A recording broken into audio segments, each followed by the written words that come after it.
At mag-umpisa po tayo sa balitang ito kung saan ang sabi rito ay XRP whales going ballistic. 3.56 million XRP vanish from exchanges in 24 hours. May nagaganap na hindi normal sa mga crypto exchanges ngayon. Habang ang karamihan sa mga retail traders ay abala sa pag-aalala kung aakyat o bababa ang presyo na kasalukuyang naglalaro sa $1.36, ang mga dambuhalang kamay ay tahimik na kumikilos. Ayon po sa pinakahuling data na ibinahagi ng analyst na si Pampios, mahigit 3,560,000 na tokens na XRP ang biglang naglaho o kinuha mula sa mga trading platforms sa loob lamang ng 24 hours. At hindi lang yan ang nakakasyak na balita. May isang partikular na araw pa na nakapagtala ng net outflow na mahigit 35 million na XRP. Sa puntong ito, hindi na lang ito basta coincidence. Ito ay isang seryosong paggalaw ng malalaking kapital.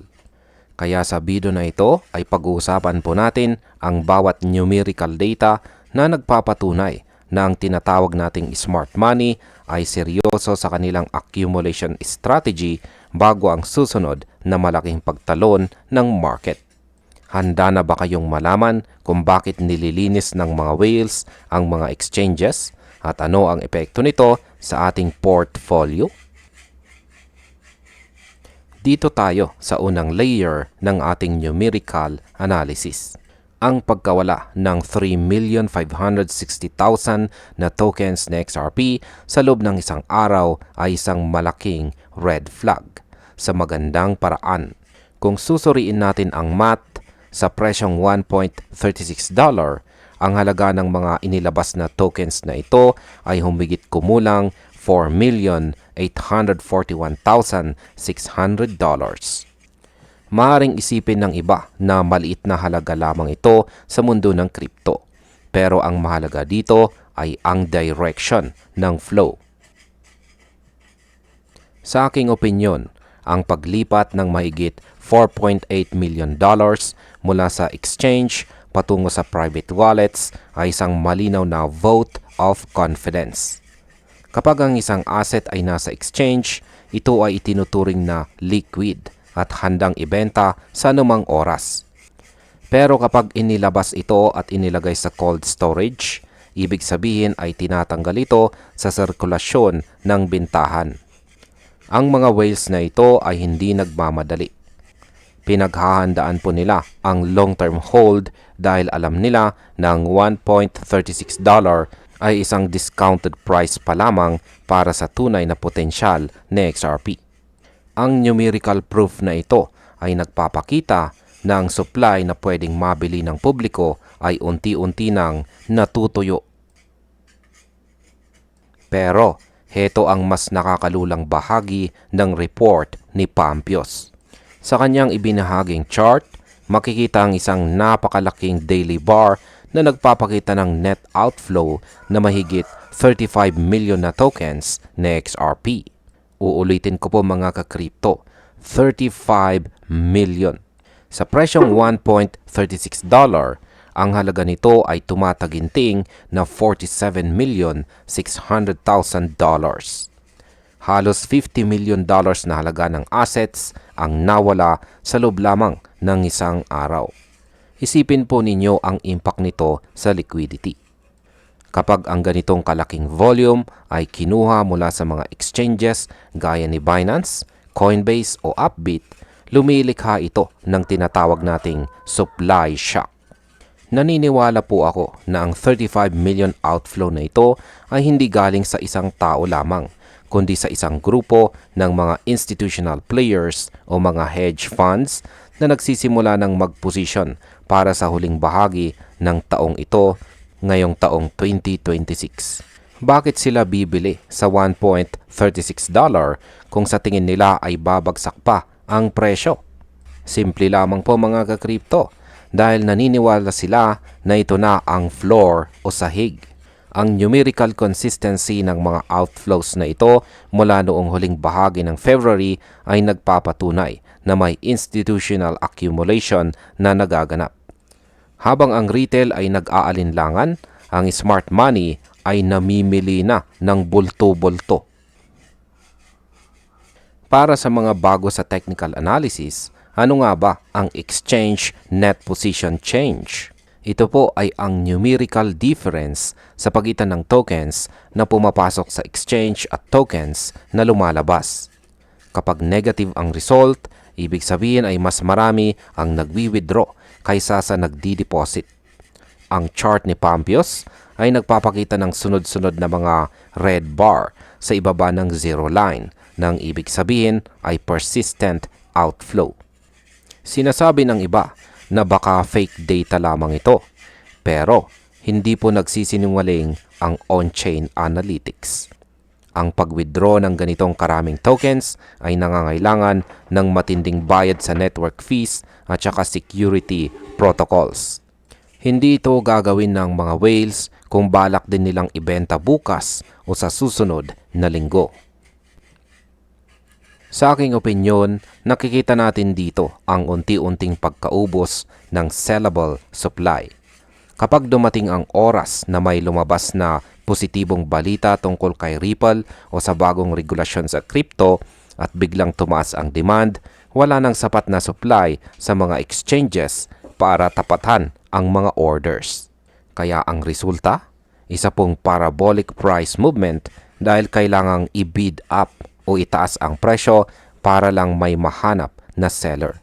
Ang numerical setup na ito ay pabor na pabor sa mga holders.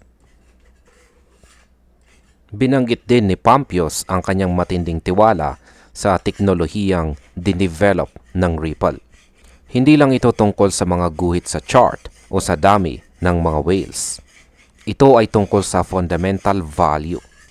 Ayon sa user na si Hassan Al-Naija, ang long-term value ng XRP ay nakabatay sa sustained development at saka real-world use cases. Ang numerical data ng outflows ay ang gasolina, pero ang utility ang makina. Habang ang 3.56 million hanggang 35 million na tokens ay lumalabas sa mga exchanges, dapat din nating tandaan na ang XRP Ledger ay patuloy na nag-a-update at mas maraming bansa na ang tumitingin dito para sa kanilang cross-border settlements.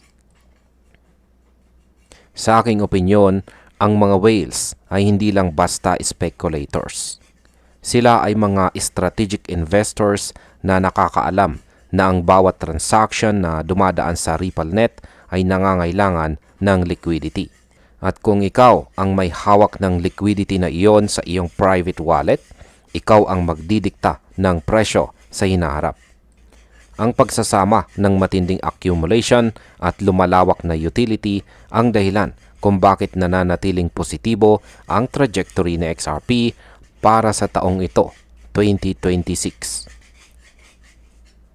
At narito na po ang aking kabuuang opinyon sa balitang ito. Ang numerical evidence ay hindi dapat baliwalain. Ang pagkawala ng mahigit 35 million na XRP sa loob ng isang araw habang ang presyo ay nasa $1.36 ay isang napakalaking signal. Ang mga whales ay hindi nag-i-exit. Sila ay nagre-ready. Ang smart money ay gumagalaw na at nililinis na nila ang sahig ng mga exchanges. Bilang isang investor, dapat mong tanungin ang sarili mo. Bakit ang mga taong may milyong-milyong dolyar ay mas pinipiling itago ang kanilang XRP kaysa ibenta ito sa kasalukuyang presyo?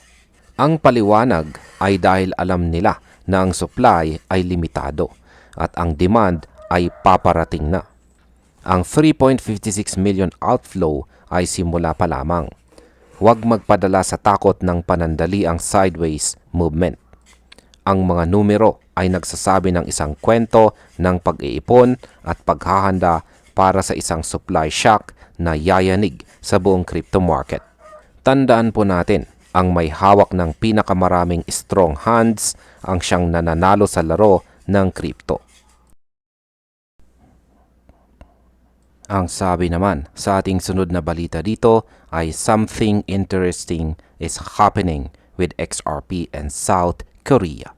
Mayroong napaka-interesting na kaganapan sa mundo ng crypto ngayon at lahat ng mata ay nakatuon ngayon sa South Korea. Habang ang global market ay tila naghihintay ng susunod na malaking balita, si XRP ay nakakita ng isang hindi inaasahang liquidity shift.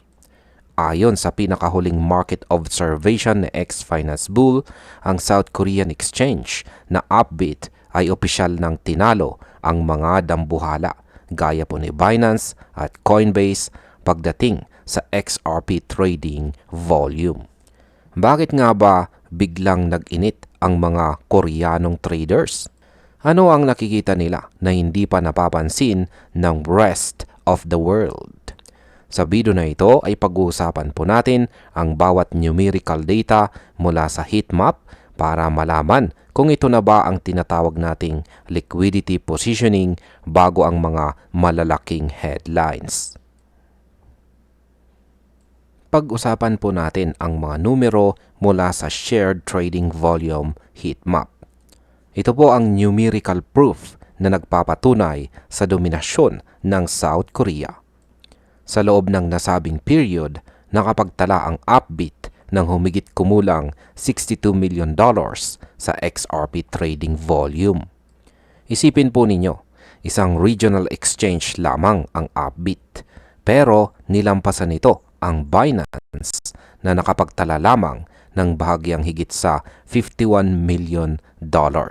Samantala, ang Coinbase naman ay nasa malayong ikatlong pwesto na may mahigit $27 million lamang sa volume.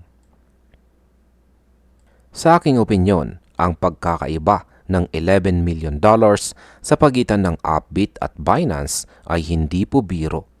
Ipinapakita nito na ang center of gravity ng XRP ay pansamantalang lumipat dito sa Asia. Ang ganitong kalaking volume sa isang regional exchange ay madalas na nagpapahiwatig ng informed trading.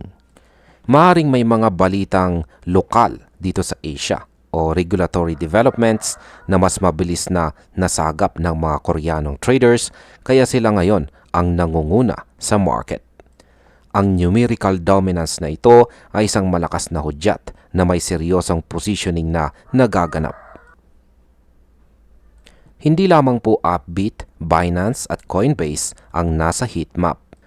Nakita rin natin ang presensya ng iba pang mga exchanges gaya po ng Gate.io, Bitget, Bybit at saka OKX. Bagamat mas maliit ang kanilang bahagi, ang kabuuan ng kanilang volume ay nagpapakita ng isang green concentration o positibong trading activity. Pero bakit nga ba South Korea ang nangunguna?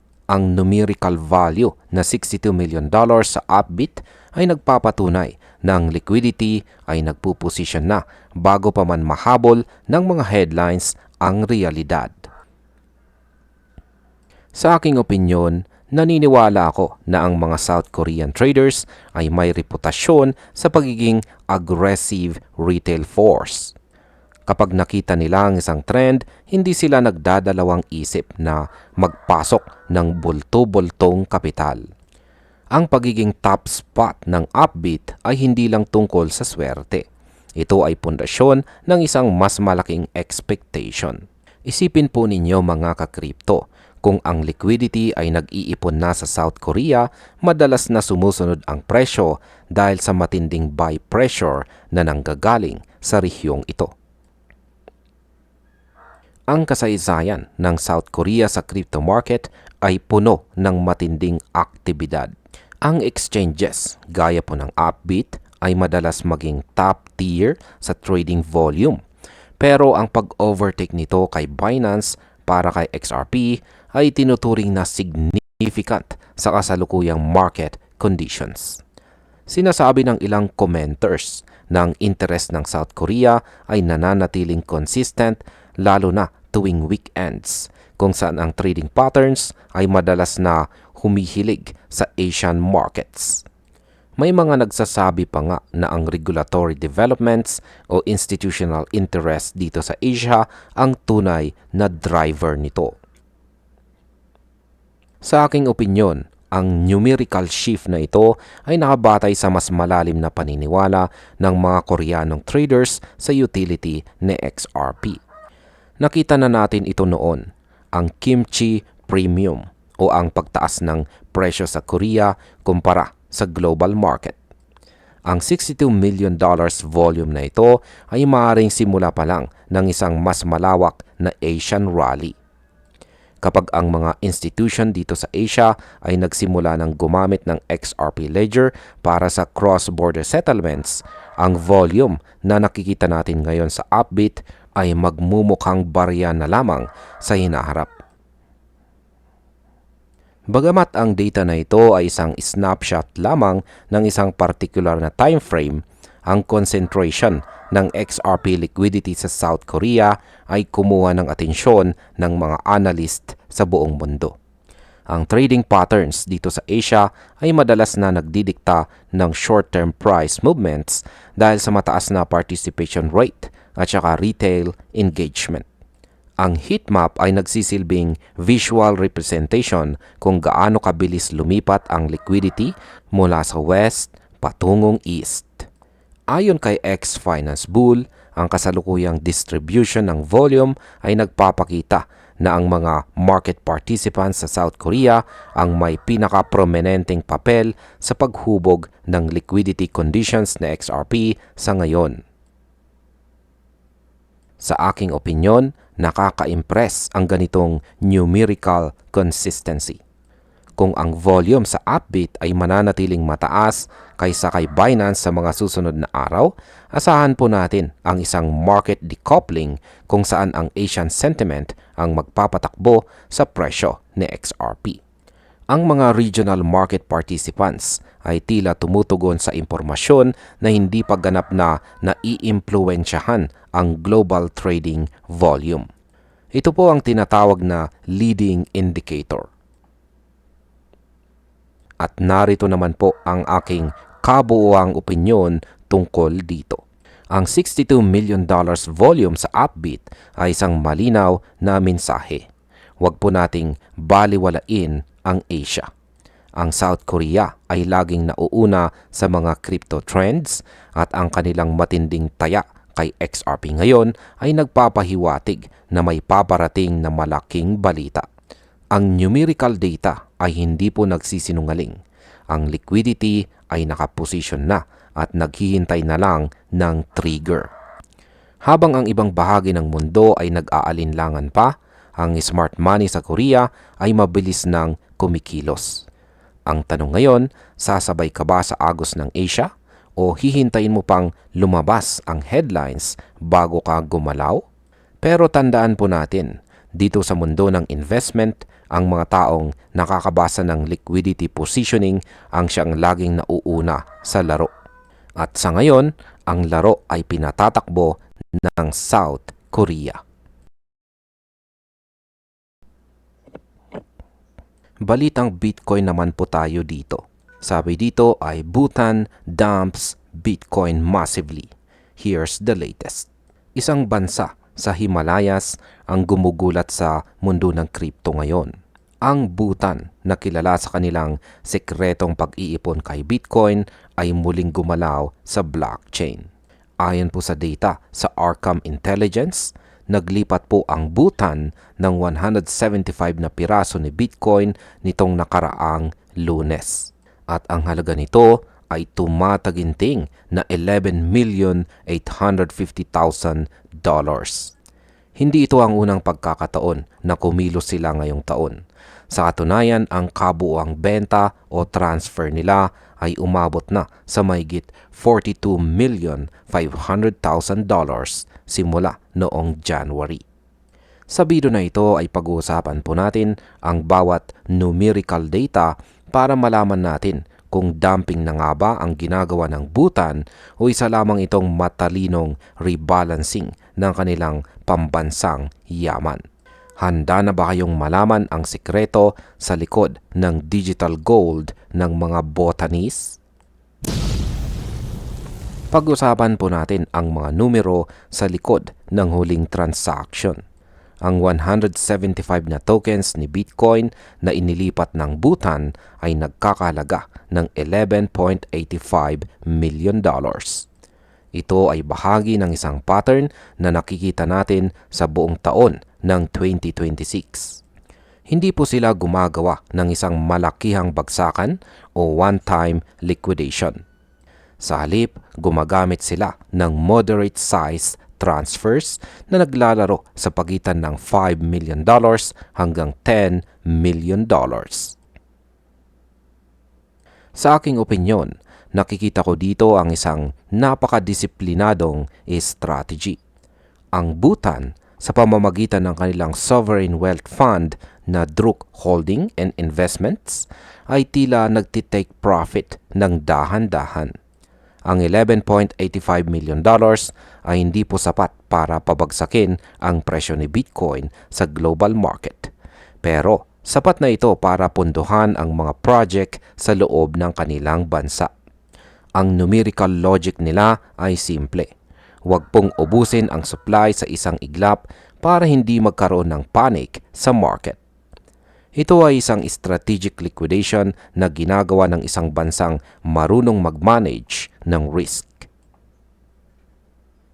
Ngayon ay dito naman po tayo sa mas malalim na numerical history. Alam nyo ba na noong July ng nakaraang taon, ang Bhutan ay may hawak na mahigit 11,000 na piraso ni Bitcoin?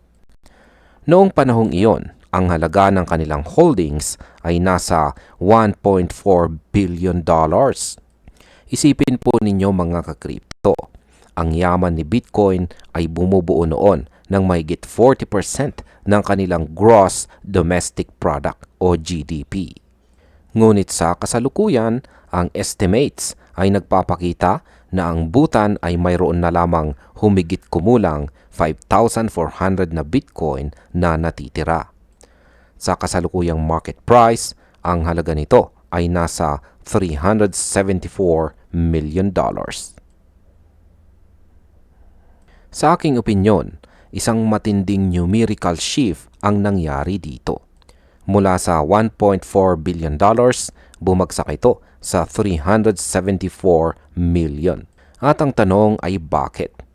Ito po ay dahil sa kombinasyon ng kanilang pagbebenta at ang pagbaba ng presyo ni Bitcoin ng mahigit 40% mula sa kanyang peak levels. Kahit na tumaas si Bitcoin ng 3.3% nitong huling 24 hours, nananatili pa rin siyang 20% na mas mababa kumpara sa simula ng taon. Ang pagbawas ng holdings ng Bhutan ay maaaring isang paraan para i-diversify ang kanilang yaman habang hindi pa muling bumabalik sa all-time high ang presyo. Bakit nga ba may ganitong karaming Bitcoin ang Bhutan? Hindi po nila ito binili lamang sa exchange. Ang numerical advantage ng Bhutan ay nanggagaling sa kanilang domestic mining activity. Ginagamit nila ang kanilang dambuhalang hydroelectric energy resources para mag-power ng Bitcoin mining farms. Ito ang tinatawag nating leveraging surplus renewable energy. Imbis na masayang ang kuryente, ginagawa nila itong digital gold. Sa aking opinyon, ito ang pinakamatalinong paraan ng accumulation. Halos libre o napakababa ng cost of production nila kay Bitcoin dahil sa kanilang hydropower. Kaya naman kahit magbenta sila sa presyong ito, malaki pa rin ang kanilang profit margin.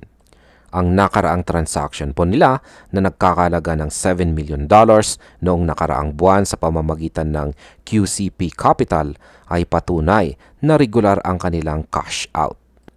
Ginagamit nila si Bitcoin bilang isang liquid battery ng kanilang pambansang enerhiya.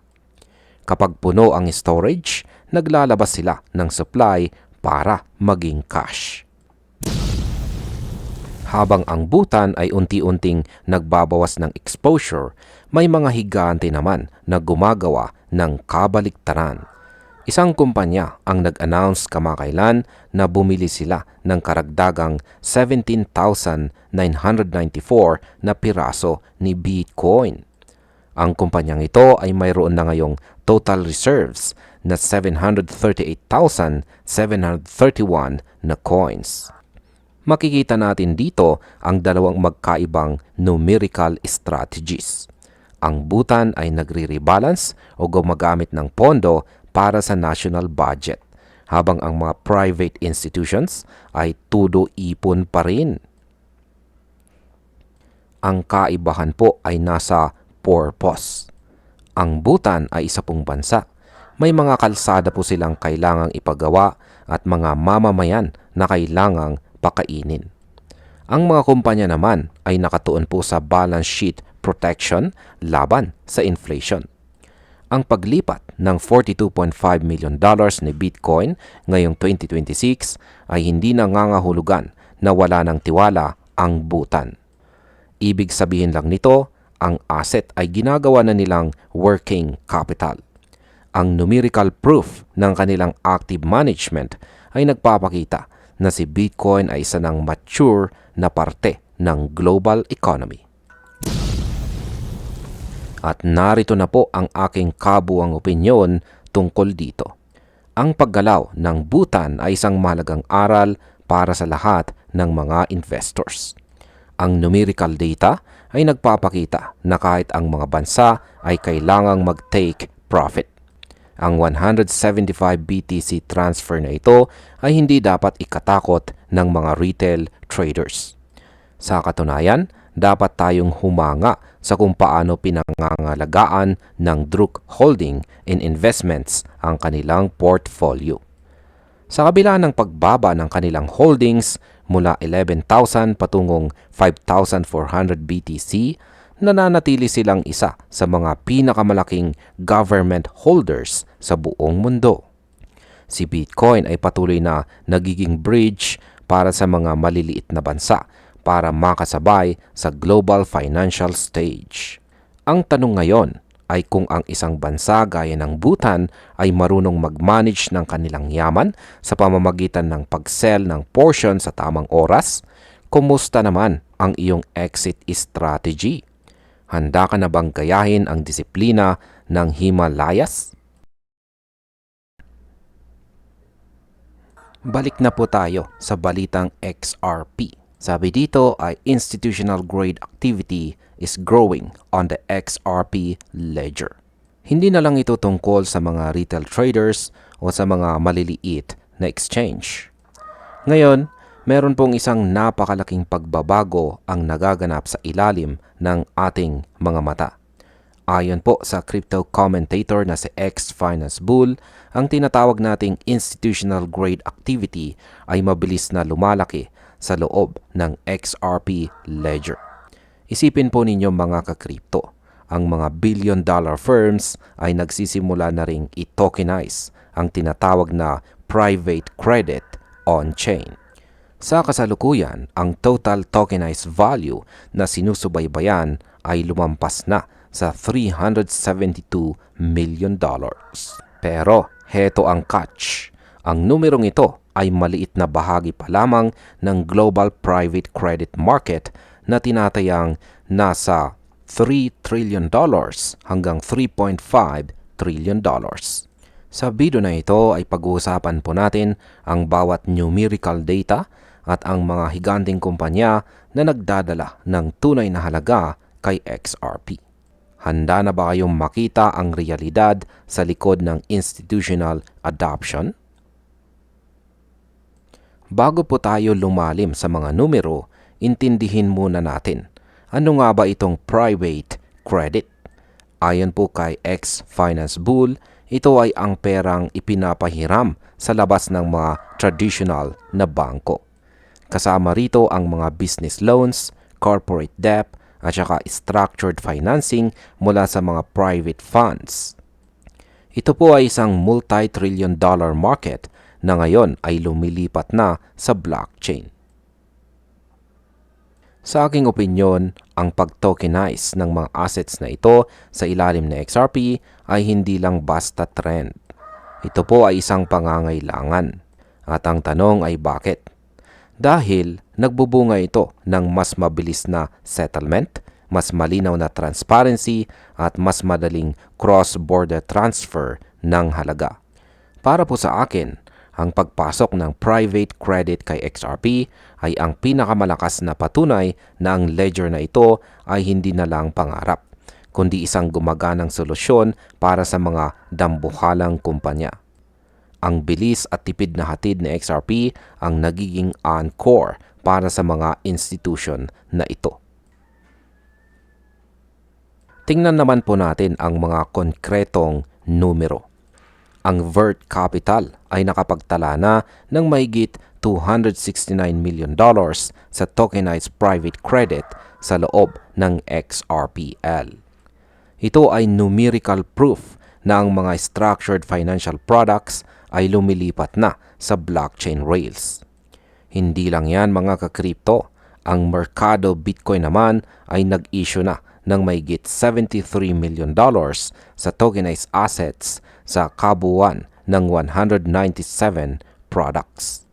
Isipin po ninyo ang volume na yan, 197 products na tumatakbo sa ilalim ni XRP. Bukod pa rito, ang CRX Digital Assets ay mayroon ding $29 million na halaga ng tokenized assets. Sa aking opinyon, kung susumahin natin ang $269 million, $73 million at saka $29 million, makikita natin ang unti-unting pagbuo ng isang ecosystem na punong-puno ng real-world value. Ang mga kumpanyang ito ay hindi po nag-i-experiment. Sila ay gumagamit ng infrastructure na pinagkakatiwalaan nila. Ang katotohanan na pinipili nila ang XRP Ledger kaysa sa ibang networks ay nagpapakita na ang track record na XRP sa nakalipas na 10 taon ay ang kanyang pinakamalaking asset. Ngayon ay bakit nga ba si XRP? Bakit hindi si Ethereum o ang ibang networks? Ayon po kay X-Finance Bull, ang XRP Ledger ay nag-aalok ng ideal infrastructure para sa ganitong shift. Ang fast settlement na 3 to 5 seconds at ang napakababang fees na sa mga 0.0002 ay critical kapag naglilipat ka ng milyong-milyong dolyar sa private credit. Ang mga kumpanya ay nangangailangan ng predictable cost at saka strong security. Sa traditional system, ang paglipat ng corporate debt ay pwede pong umabot ng ilang araw at may kalakihang fees. Kay XRP, ito ay instant at halos libre. Sa aking opinyon, ang pagiging mature ng system ng XRP ang nagbibigay sa kanya ng edge. Ang mga institution ay risk-averse o takot sa risk. Hindi sila basta-basta papasok sa isang network na madalas mag-congest o magkaroon ng bugs. Ang 10 taon na zero downtime ng XRP ay ang numerical record na tinitignan ng mga billion-dollar firms.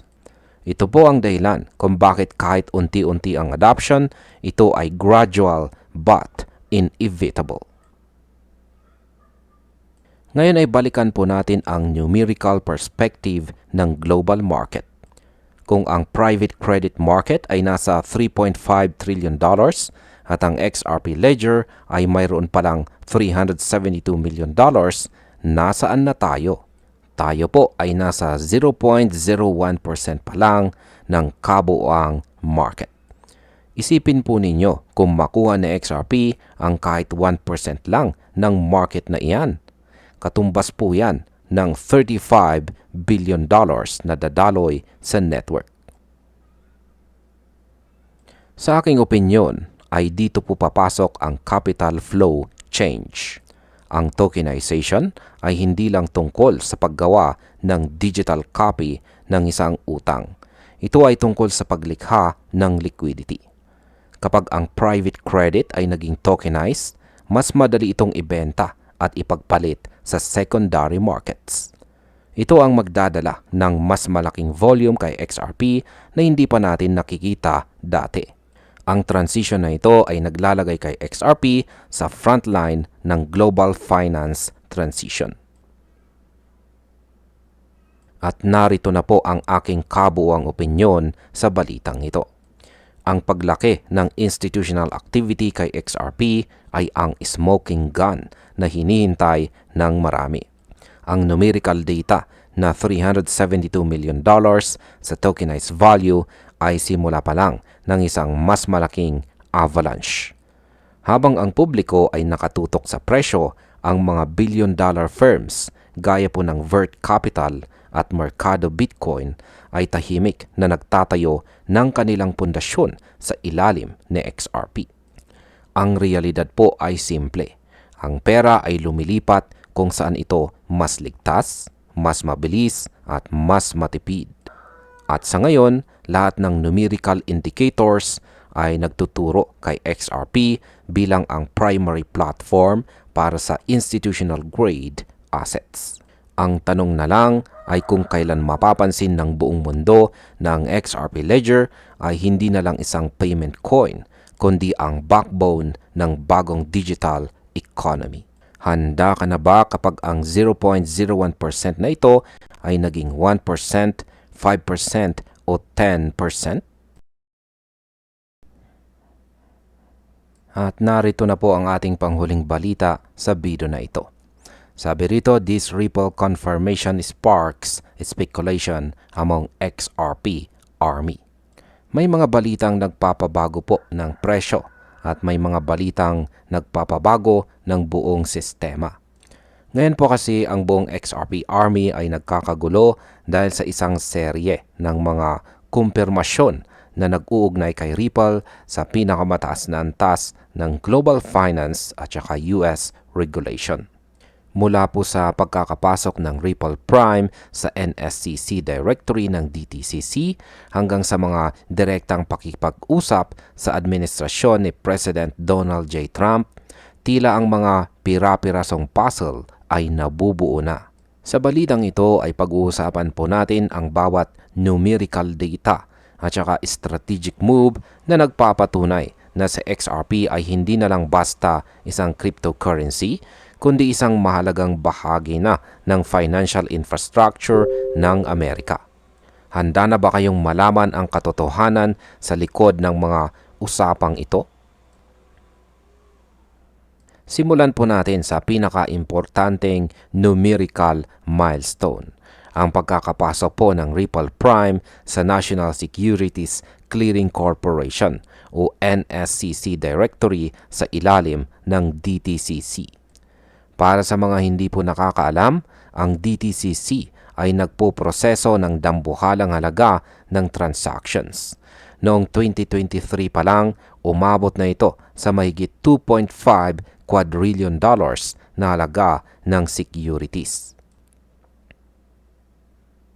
Ang pagkilala sa Ripple Prime bilang isang institutional prime brokerage arm sa loob ng framework na ito ay hindi lang basta listing. Ito po ay isang institutional blessing. Ibig pong sabihin, ang Ripple Prime ay opisyal ng nakahanay sa mga operational workflows na ginagamit ng mga pinakamalalaking financial institutions sa US. Bagamat sa XRP ay hindi pa direktang nagsisettle ng lahat ng clearing volumes na ito, ang pagkakagawa ng pathway na ito ay ang unang hakbang para sa mass institutional adoption. Ang numerical potential dito ay hindi mabilang dahil binubuksan po nito ang pinto para sa trillions of dollars na pumasok sa XRP Ledger sa pamamagitan ng mga legal at regulated na channels. Pag-usapan naman natin ang politika. Ayon po sa analyst na si Crypto Sensei, ang pamunuan ng Ripple ay aktibong kasali sa mga regulatory discussions kasama po ang kasalukuyang US President na si Donald J. Trump at iba pang mga mahalagang policy makers. Ang mga roundtables at industry dialogues na ito ay may iisang layunin. At yan ay ang pagbuo ng Clarity Act. Ang Clarity Act ay naglalayong magbigay ng 100% na linaw sa kung paano dapat ituring ang mga digital assets sa ilalim ng batas.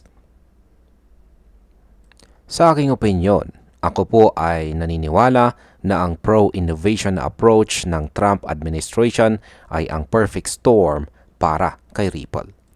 Sa loob ng maraming taon, naging balakid ang regulatory uncertainty, pero sa pakikipag-ugnayan po ni Ripple sa White House, tila ang hangin ay pumapabor na sa atin. Ang pakikilahok ng Ripple sa paggawa ng policy ay nagpapatunay na hindi lang sila sumusunod sa batas. Sila ang tumutulong sa paggawa nito. Ito ay magbibigay po ng kumpiyansa sa mga bangko na gumamit ng teknolohiya ni Ripple nang walang takot sa anumang legal na repercussions. Hindi lang sa aspeto ng batas may pagbabago. Ang teknolohiya sa ilalim ng XRP Ledger ay nakabatay na ngayon sa mas matinding enhancements. Kasama rito ang native lending protocols at collateralized DeFi structures. Isipin po ninyo mga kakripto, ang ledger na dati ay para lang sa payments ay isa ng ganap na DeFi powerhouse na enterprise ready. Marami ang nagsasabing boring ang XRPL, pero ang numerical reality ay kabaliktaran. Ang pagpapakilala ng on-chain credit at liquidity management tools ay direktang humahamon sa traditional lending systems. Sa aking opinyon, ang pagiging versatile na XRP bilang isang bridge asset ay lalong tumitibay dahil sa mga upgrades na ito. Hindi na lang ito basta paglilipat ng pera mula point A patungong point B. Ito na ay tungkol sa pag-manage ng liquidity sa loob mismo ng ledger. Kapag ang mga institution ay nagsimulang mag-tokenize ng kanilang assets sa XRPL, ang demand para sa collateralized lending ay sasabog. At si XRP ang magsisilbing pangunahing fuel o gasolina para sa lahat ng transactions na ito. Para sa buong XRP Army, ang mga developments na ito ay nagbibigay ng matibay na pundasyon para sa long-term optimism. Ang mga speculation tungkol sa mga partnerships ay unti-unti nang pinapalitan ng mga confirmed integrations.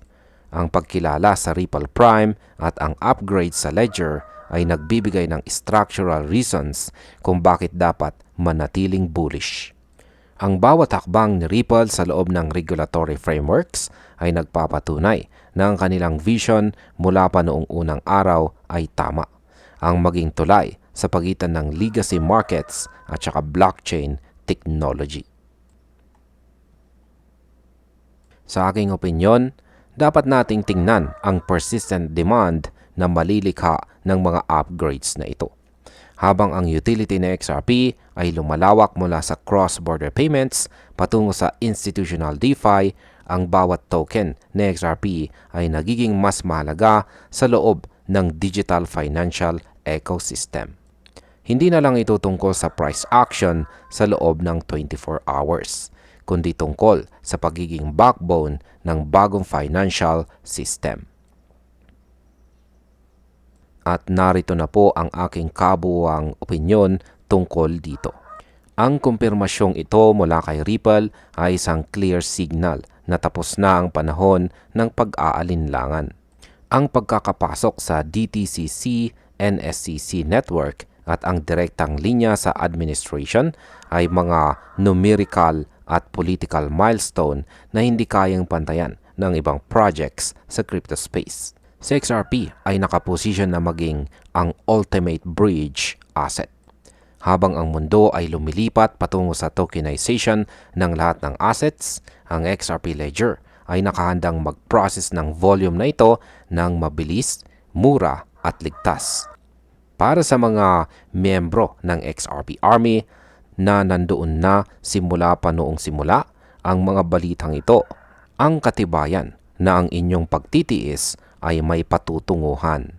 Ang daan patungong mass adoption ay hindi na lang pangarap. Ito po ay kasalukuyan ng nangyayari sa harap ng ating mga mata. Tandaan po natin sa mundo ng finance, ang mga nakakaalam ng impormasyon bago ang lahat ang siyang laging nauuna sa laro. At hanggang dito na lamang po tayo sa video na ito mga ka-crypto. Maraming salamat sa panunood.